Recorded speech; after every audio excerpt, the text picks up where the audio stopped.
Good evening. हे बघा, आज मी करते आहे घरगुती फ्राईड राईस. घरगुतीचा अर्थ असा की आपल्याला जितके वेजीस वाटत असेल किंवा घरी जितके वेजीस अवेलेबल असेल तितके आपण त्यात घालू शकतो, म्हणून तो घरगुती फ्राईड राईस. हे घातलं आहे त्यात जिरे,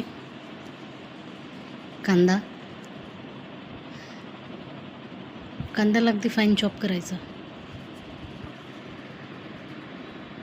गाजर,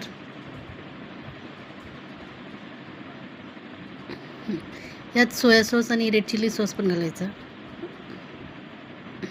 सोया सॉस आणि रेड चिली सॉस.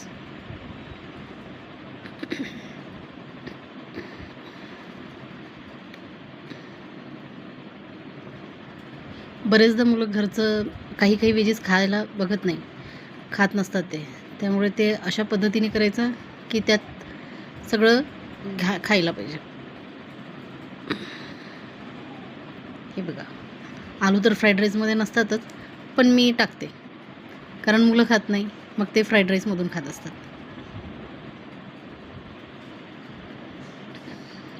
अशा पद्धतीने घरगुती फ्राईड राईस करायचा.